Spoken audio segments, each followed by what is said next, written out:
Bakit nga ba kino-content ng mga vloggers na kagaya ko ang mga issue kagaya ng issue dyan kay Sir Gaben? Alamin at yan ang ang pag-uusapan natin ngayong araw na ito. 3, 2, 1, let's go!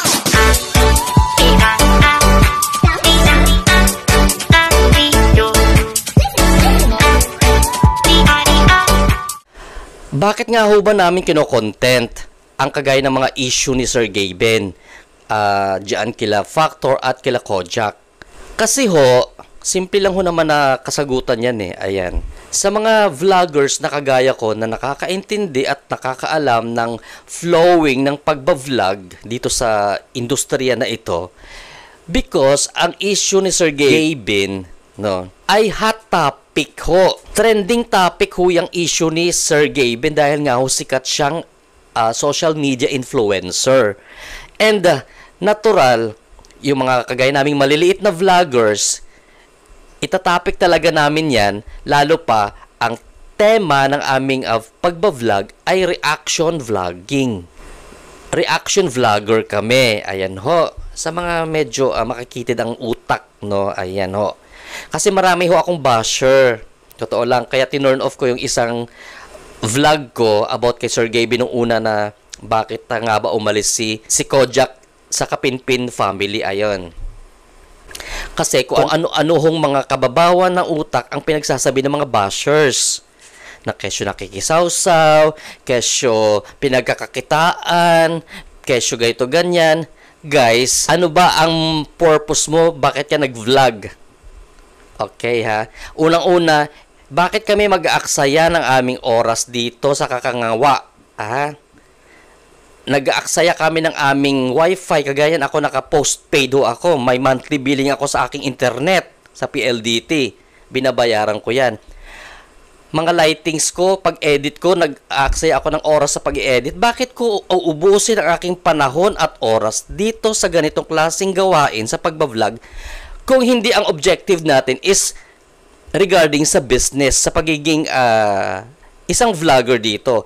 And automatically, kapag ikaw ho ay vlogger, lalo pa na monetize ka na, given na ho yan na talagang kikita at kikita ka kasi papasukan ni Google AdSense ng advertisement ang bawat vlog namin. So, dyan naman tayo sa usapin na nakikisaw-saw daw kami sa issue dyan kay Sir Gaben.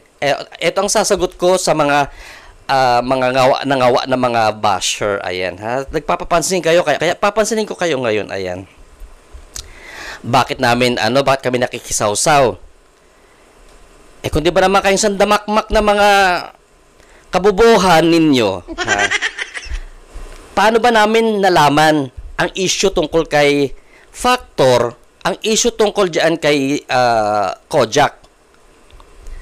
Nalaman namin yan dahil nailabas ho yan, naipublish sa publiko sa social media. Okay, gets ninyo? Wag lang kasi kayo puro bida-bida, ha? The reason why na hindi lang ako ang nagko-content dyan kay Sir Gaben, kundi marami pang mga vloggers, it is because inilabas sa publiko ang issue na yan. Na ipublish yan sa social media. Natural, marami nakapanood, maraming nakakita, at maraming nakaalam. Lalo pa sa isang tulad ni Sir Gaben na isang sikat na influencer dito sa larangan ng pagbablog. Ayan ho. Kung ang usapin na yan, ng issue na tungkol kay Factor tsaka kay Kojak, kung napag-usapan nila yan privately, natural, alangan naman malalaman namin yan. Common sense ba? Pagganahin ninyo yung mga sentido common ninyo sa mga vloggers, no, bida-bida lang kasi kayo. Yan ang tinatawag na inggit kasi hindi ninyo kaya yung ginagawa namin na mga vloggers at hindi ninyo maabot ng inyong makikitid na utak ang aming mga pinagagawa. Ayan. So, sa amin dito, wala kaming pakialam. Mag-bash kayo ng mag-bash dyan as long as wala kaming nilalabag na batas ng Pilipinas. Kaya sinasabi ko nga sa inyo na wala kaming nilalabag na batas ng Pilipinas sa pag-content sa isang kagaya ni Sir Gaben, that is typically normal. Okay? Ngayon, kayo mga basher kayo, na wala kayong ginawa kundi kumuda-kuda dyan, tuwad kayo ng tuwad dyan sa comment section, ha? Inuubos niyo oras niyo sa pagbabash. Hindi niyo pwedeng sabihin na kami nakikisawsaw kasi yung issue na yan, lumabas yan sa social media. Lumabas yan publicly. Naintindihan ba ninyo yung sinasabing publicly? Inilabas yan publiko sa publiko. Doon pa nga lang sa live ni Sir Gaben nung sa TikTok, di ba? Ilan na yung nanood sa kanya? 100,000? Mahigit? So how would, saan kamay ni Judas ninyo pinagkukuha yung laman ng sentido ng mga bao ng ulo ninyo? Saan ninyo pinagkukuha yung idea na yan na nakikisawsaw yung mga vloggers? Na isa na ako doon sa nakikisawsaw. Anak ng tipaklon, inilabas sa social media yan eh. Natural, alam namin. O, di ba? O, ba't ka galit? Naintindihan ba ninyo? The moment ho na ang isang bagay na ilabas sa publiko, ibig sabihin, binibigyan mo ng karapatan yung mga tao makialam. Ngayon, kung nailabas yan sa publiko, tapos aangal ka, di dapat kayo-kayo na lang nag-usap, di ba? Yun ho yun. Dinaig nyo pa si Sir Gaben. Ha? Si Sir Gaben, napakabait na tao, dinaig nyo pa. Kuda kayo ng kuda dyan. Ano ba yan, mga bayan? Minsan ho, bago kayo kumuda, gamit-gamit din ang mga utak pag may time, ha? Si Sir Gaben nga hindi nagre-reklamo dahil alam ni Sir Gaben ang trabaho ng bawat vloggers dito sa ganitong klase ng industriya. Kayo ang nakikisawsaw. Kasi kuda kayo ng kuda dyan sa comment section. Binibigyan nyo tuloy kami ng ng mga topic. Ayan. Sige, kuda pa more para the next time around, may itatopic uli ako.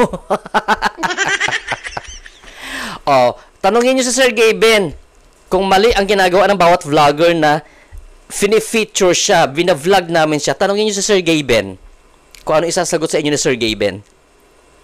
Because the moment na inilabas mo sa publiko, ulitin ko ha, para matumanim dyan sa mga bao ng mga ulo ninyo ha. The moment na inilabas ng isang social influencer sa publiko ang mga istorya, ang mga kaganapan, ang mga pangyayari, ha, natural, malalaman at malalaman yan ng mga kapwa vloggers ni Sir Gaben. Alam mo si Sir Gaben, wala talagang reklamo siya. Mas reklamador pa kayo kaysa kay Sir Gaben. So ngayon, alam ko naman yung ginagawa ninyo, nang bubuisit lang kayo. Kasi dala yan ng inggit ninyo eh. Kasi ang tao ho kasi kapag napuno na ng inggit sa katawan at pinasok na ng inggit ang mga bao ng mga sentido nila, mga ulo, mga bungo, ayan, yun na ho ang kanilang kumikitid ang takbo ng utak nila.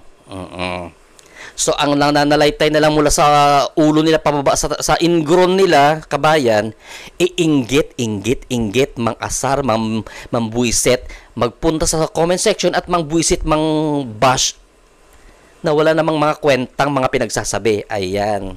Nagpapatunay lang ho yan. Alam nyo, pinapahiya nyo lang yung mga sarili ninyo. Pinapatunayan nyo lang kung gaano kayo ka-obob. Kung gaano kayo ka-obob, tsaka kung gaano kayo ka-syunga. Ayan. Kasi kung intelihenteng tao kayo, kung may natitirang konting kaalaman sa mga utak ninyo dyan, we will definitely say na that is typically normal. Kasi inilabas nga naman sa publiko, so marami nakakita, marami nakabasa, marami nakapanood. So, as a vlogger, uulitin ko sa inyo, andito kami as business partner, as YouTube partner ng Google AdSense.